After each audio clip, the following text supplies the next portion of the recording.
Data से wisdom तक पहुंचना, ये सफर कैसा होता है?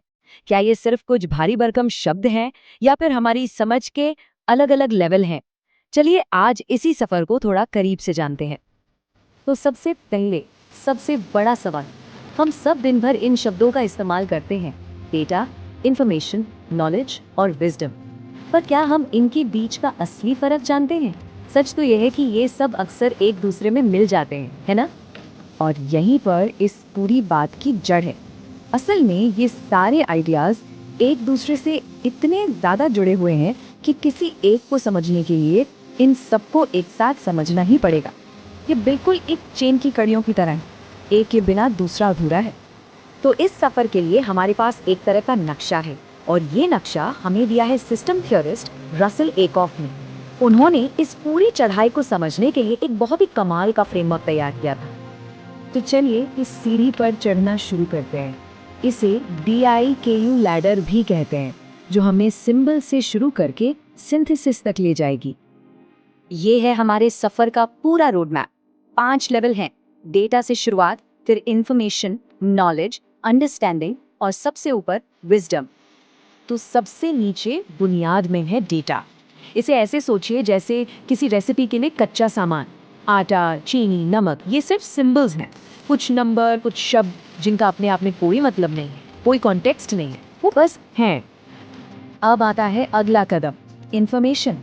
यहाँ हम उस रॉ डेटा को लेते हैं और उसे ऑर्गेनाइज करते हैं, उसे मतलब देते हैं।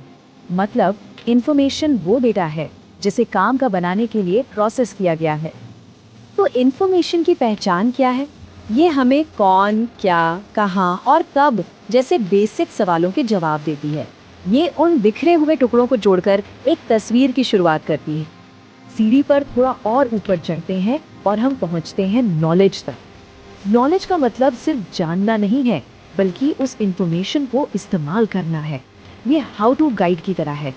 ये वो इंफॉर्मेशन है जिसे एक्शन में बदल दिया गया हो।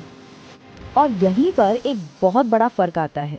देखिए, इंफॉर्मेशन बताती है कि क्या है, लेकिन नॉलेज हमें बताता है कि कुछ कैसे किया जाता है। सारा फोकस प्रोसेस पर है, करने के तरीके पर है। नॉलेज के बाद जो लेवल आता है वो है अंडरस्टैंडिंग, यानी समझ। और ये एक बहुत बड़ी छलांग है।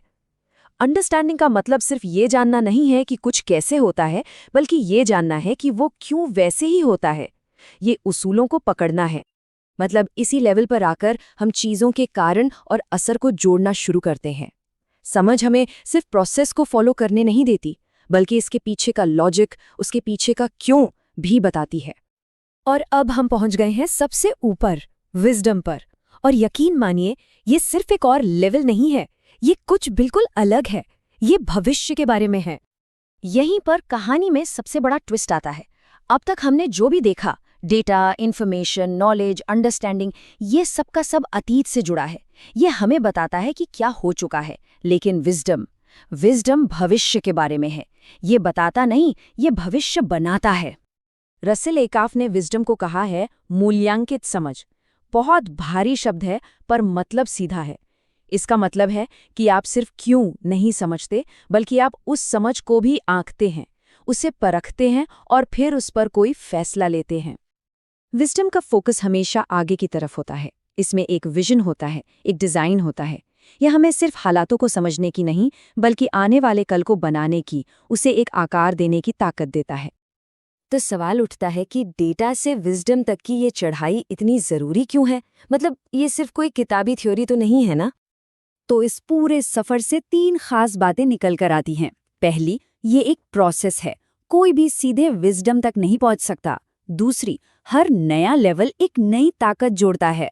और तीसरी, सबसे ज़रूरी बात, अंडरस्टैंडिंग अतीत के क्यों का जवाब देती है, लेकिन विजडम भविष्य के आगे क्या को बनाता है।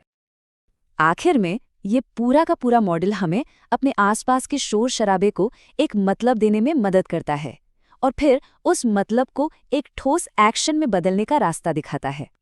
तो ये पूरी बातचीत हमें एक बड़े सवाल पर लाकर खड़ा कर देती है।